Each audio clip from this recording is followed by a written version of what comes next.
Confesso a vocês que quando eu recebi essa pauta eu fiquei felicíssima, porque está do lado de uma personalidade, de um ícone piauiense, que além de jornalista, escritor, radialista, é um cara inteligentíssimo, que expõe a liberdade de expressão e tem um bordão pra lá de especial, além da notícia. Estamos aqui com Tony Rodrigues.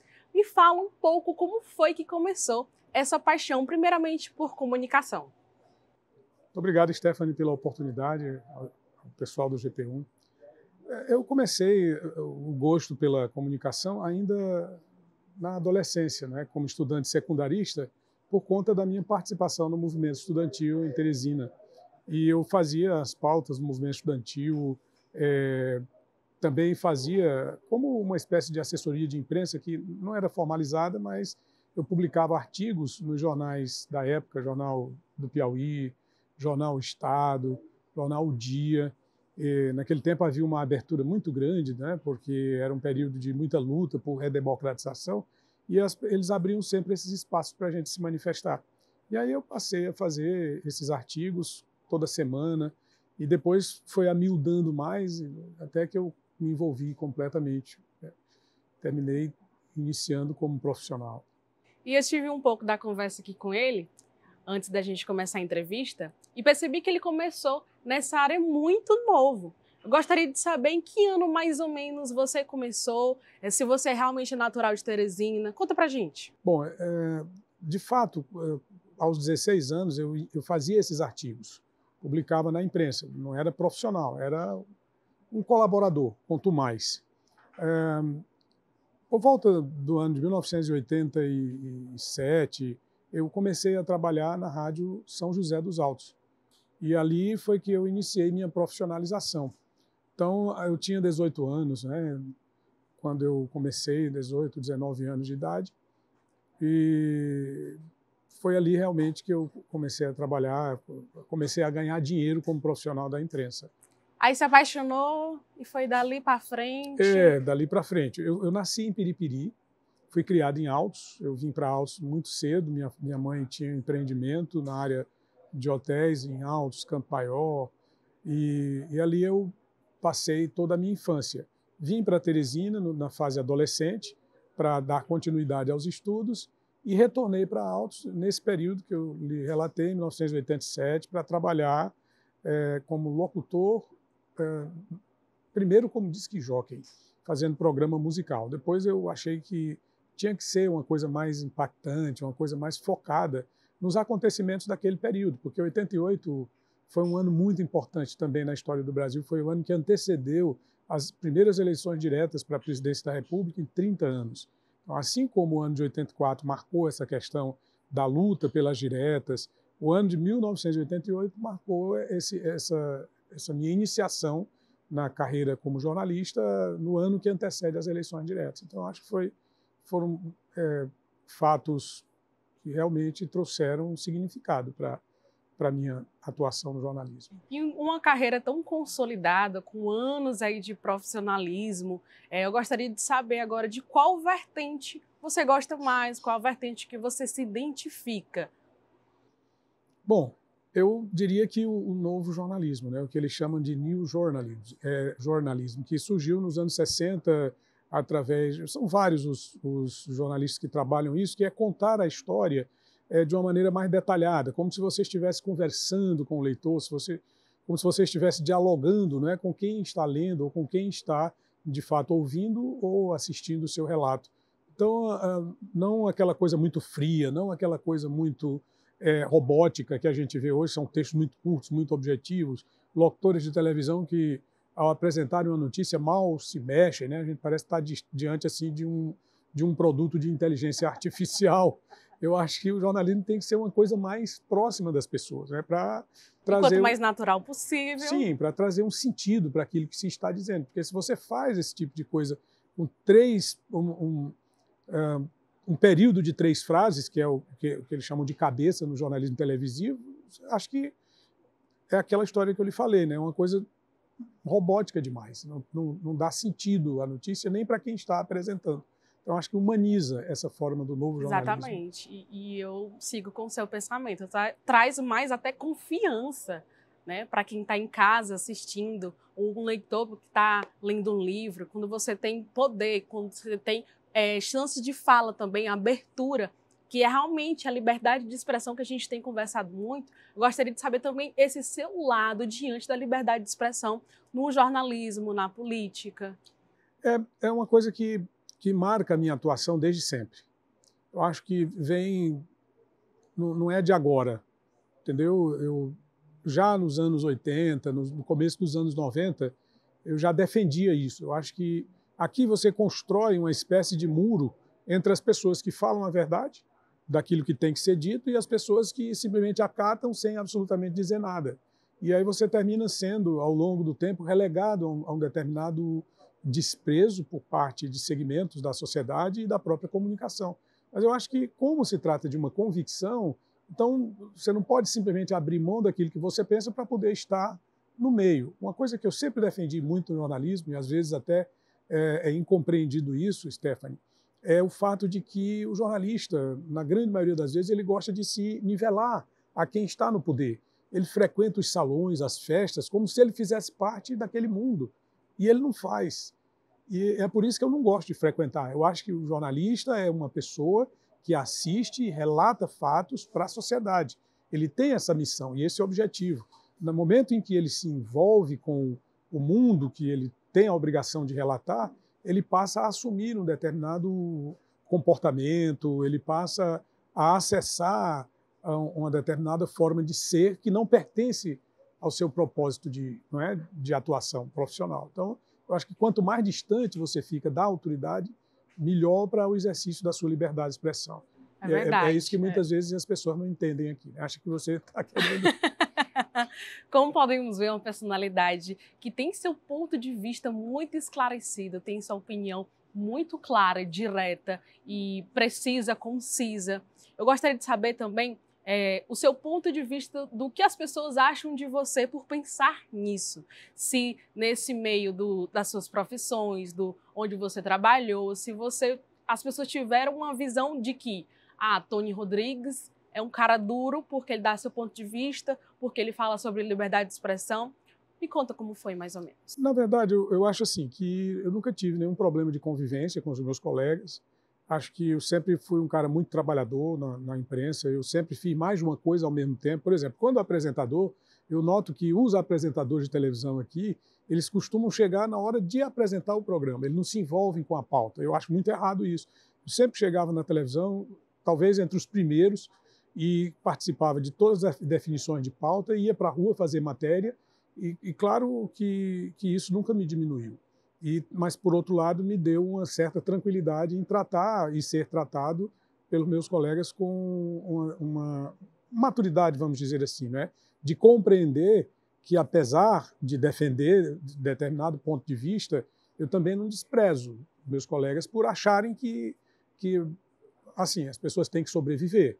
Outro dia eu conversei com um colega que é profissional de imprensa e que ele disse a mim que o seguinte: se você não seguir no coro dos contentes, termina não tendo espaço, não tendo oportunidade. É uma forma de pensar. Eu também não posso, atacar, assim como ele não ataca o meu, o que eu acho que não. Acho que não é obrigado você seguir. E mesmo que em determinado momento você termine ficando um pouco alijado do processo, distanciado do processo, mas tem a sua forma de inserção também. Por exemplo, hoje as redes sociais oferecem uma oportunidade única para todas as pessoas se manifestarem. E eu estou sempre lá no canal, manifestando meus pontos de vista sobre os temas nacionais, locais e, às vezes, os temas internacionais, quando merece, né? Quando tem alguma pauta. E sua rede social tem um jargão bem além da notícia. Além da notícia. Porque eu acho assim que, como todo jornalista, coloca assim, um olhar diferente. A gente vai buscar uma novidade. Expressa seu ponto de vista. Cada então um quer ele saber tem que ser além daquilo que se está dizendo. Porque verdade. a notícia, ela é você tem o acontecimento, você tem a informação, que é o que corre, e você tem a notícia, que é um produto mais trabalhado por um profissional para filtrar tudo aquilo e levar para a sociedade aquilo que de fato interessa e aquilo que foi de fato apurado, né? Então, o que é o além da notícia? O além da notícia é buscar um olhar diferente sobre essa apuração, sobre esses acontecimentos. Mas agora vamos falar do seu lado escritor. Eu sei que você já escreveu vários livros. Quantos no total? 28. Gente, é livro demais. E aí, você recentemente publicou, né, o livro Coração Selvagem. Conta um pouco pra gente sobre esse livro. Esse livro é um livro muito interessante, Stephanie. Eu acho que foi o livro que eu mais gostei de escrever. Gostei muito de fazer o Coração Selvagem, gostei muito de fazer também o Coração de Adolescente, porque, na verdade, eles fazem parte de uma trilogia. Eu ainda não tenho o título e a temática do terceiro livro, mas também vai ser um livro sobre coração. Quando você lançou, eu pensei que fosse a continuação. Eu digo, gente, já é a continuação do livro. Não, na verdade, ele tem uma temática diferente, embora os personagens eles sejam adolescentes e a época seja os anos 80 em Teresina. Mas é um livro que trata sobre a subjetividade, que é a questão do coração, né, do personagem frente aos desafios do seu tempo e às suas relações na sociedade e na cultura. Esse livro, por exemplo, ele trata sobre um camarada que, quando adolescente, ele sofreu, eu vou dar um spoiler interessante, sofreu um atentado. Adoro spoiler. Pois é, e ele sofreu um atentado e, por conta desse atentado, ele foi condenado a passar o resto da vida dele numa cadeira de rodas. E ali ele teve que enfrentar vários problemas iniciais. Primeiro porque, quando aconteceu isso, ele era um cara muito pobre. E a família dele o discriminava porque ele era um cara pobre, não tinha recurso de nada e nem ninguém que pudesse ajudar naquele tratamento, e porque ele estava, a partir dali, inválido numa cadeira de rodas. Então, você enfrenta aí uma situação de crime, porque foi um atentado e ali existe um mistério. No livro, a gente vai passar todo o livro lutando com isso para tentar descobrir a origem desse atentado.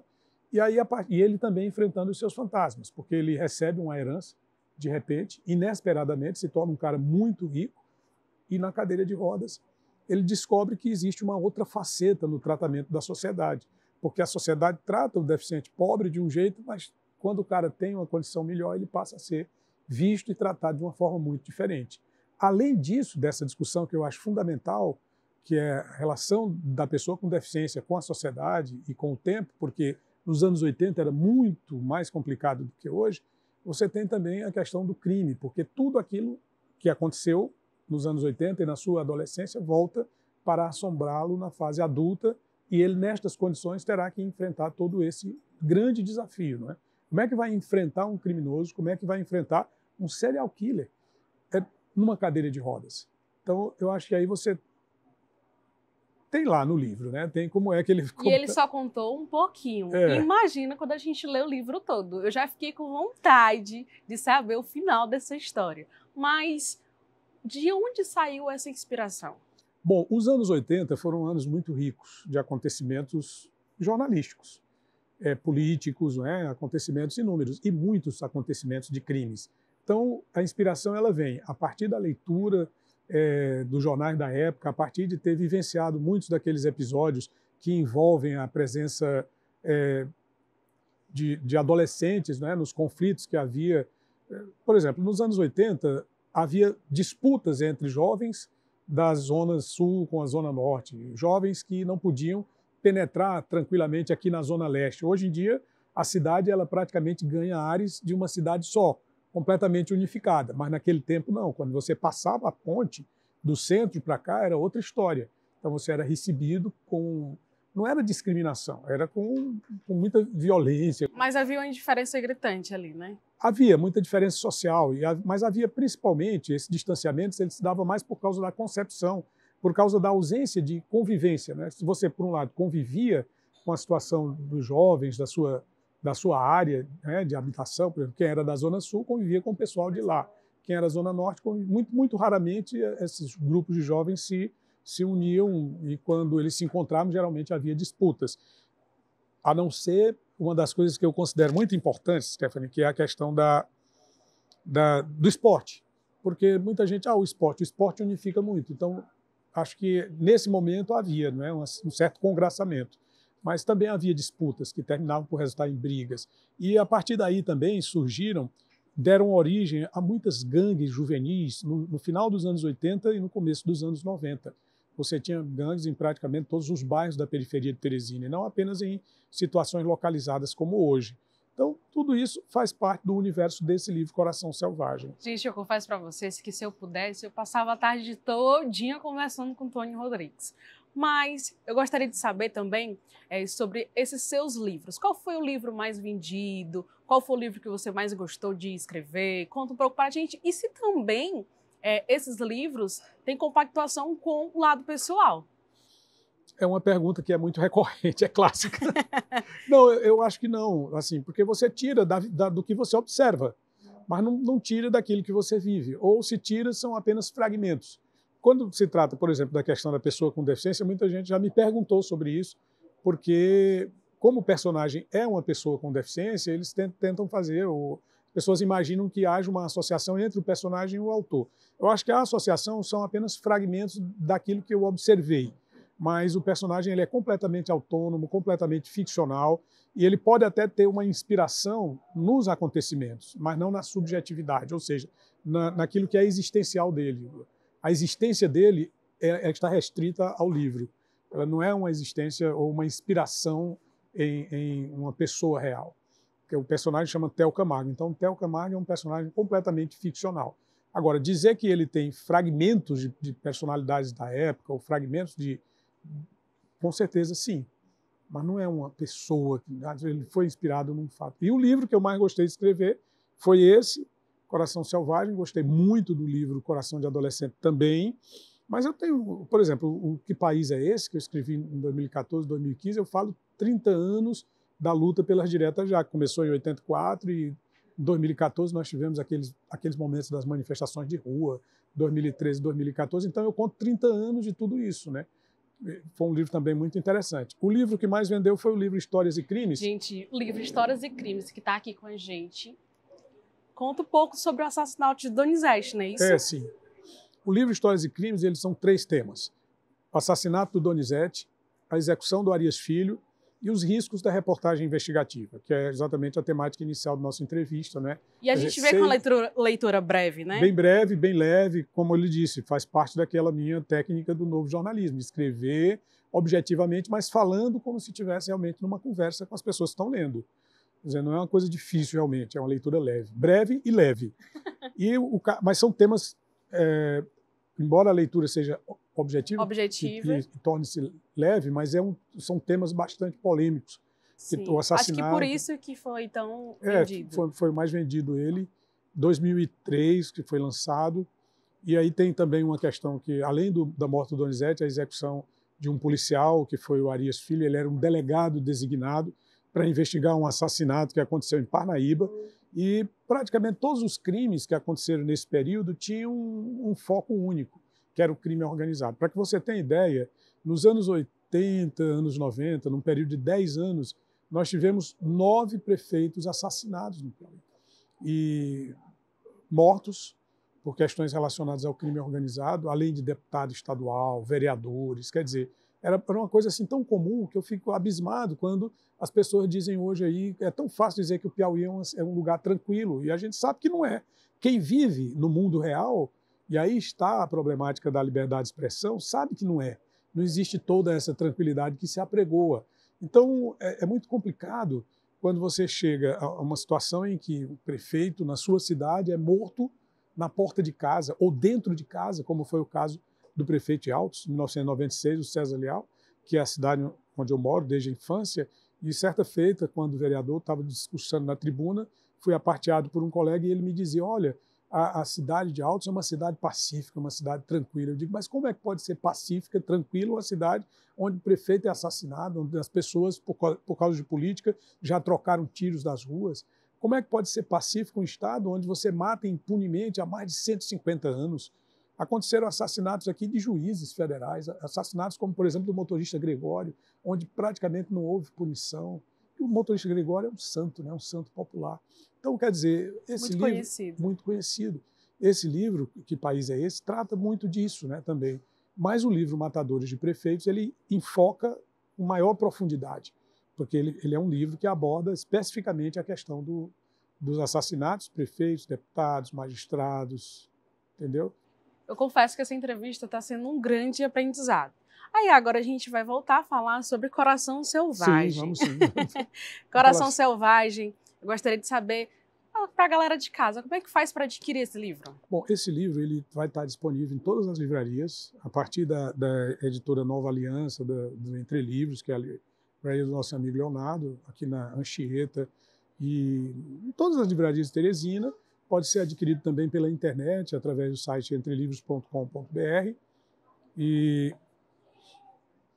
você pede e recebe em qualquer lugar do país, né? Uma vez que a internet é uma janela para o mundo. E o que você espera desse livro?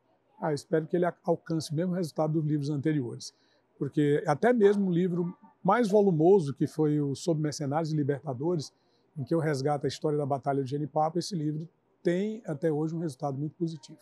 Já tem inspiração? Já está pensando em fazer outros livros mais para frente? Já estou, inclusive, com um livro preparado para lançar, acho que daqui a 1 ano, 2 anos, só falta revisar e tudo. Fiquem ligados que já vem novidade, viu? Já pode dar um spoiler para a gente sobre esse livro? É um livro sobre um pacto de pistoleiros do crime organizado com o demônio. E eu procuro mostrar a afinidade que essas pessoas têm com o diabo. Embora possa parecer uma coisa assim absurda, porque muita gente fala que não existe, mas o Papa João Paulo II, ele costumava dizer o seguinte: no momento que a gente diz que o diabo não existe, a gente permite que ele se aproxime cada vez mais. Então, esse livro que vem por aí, ele trata sobre pactários, né? Pactários. E com certeza uma quebra de tabu, né? Sim, sem dúvida, porque aí eu entro muito mais profundamente na questão da pistolagem. Porque se por acaso a gente diz assim, o pistoleiro é capaz de tirar a vida de alguém com muita tranquilidade, então a gente está admitindo que isso é natural. E não é. Então só faz isso quem assume realmente esse compromisso com o mal, né? E o mal ele é representado por esse que acabamos de citar, né? Embora a literatura, aqui eu acho que só tem um livro que fala, 2 livros que eu conheço, que é o Guimarães Rosa, Grande Sertão Veredas, que fala sobre o pacto de pistoleiros com o diabo. O Assir Brasil trata sobre isso, mas o livro dele, que é mais uma questão de passionalismo, não tem envolvimento com a pistolagem. Mas o livro que fala mesmo sobre o mal é esse do Guimarães Rosa, né, que tem o pacto. Mas o personagem ele não consegue, porque só quem consegue é quem faz esse pacto, só quem consegue ter esse acesso. Lógico que a gente tem que fazer uma leitura muito profunda desse Grande Sertão Veredas para poder compreendê-lo, né, para poder interpretá-lo. Talvez não seja a mesma coisa desse meu livro, né, que vai se chamar O Mercador de Almas, porque é um livro sobre o pistoleiro, né, o indivíduo que assume o mal como forma de vida. Mas isso é para o futuro. Então, nós da TVGP1... O livro presente é esse, né, Stephanie? Nós da TVGP1 realmente agradecemos por você conceder essa entrevista. A gente emana todas as vibrações positivas para que a venda seja também um sucesso, assim como foram seus livros anteriores. E esse que vai vir, eu também já estou ansiosa logo para ler, porque realmente a leitura tem que ser aplicada no nosso dia a dia. Hoje a gente tem jovens que tem essa dificuldade na leitura. E você, expondo o seu ponto de vista também para a galera de casa, eu tenho certeza que é um ponto importante por fato de ser uma personalidade piauiense. Então a gente deseja que a venda dos seus livros seja mais ainda um sucesso e que você alavanque com a sua liberdade de expressão, o Além da Notícia. Estamos aqui também à disposição. Qualquer coisa e muito obrigada de verdade. Muito obrigado a você, muito obrigado ao pessoal do GP1. Tá? Muito grato a vocês. E vamos ao coração selvagem, né? Simbora. Simbora.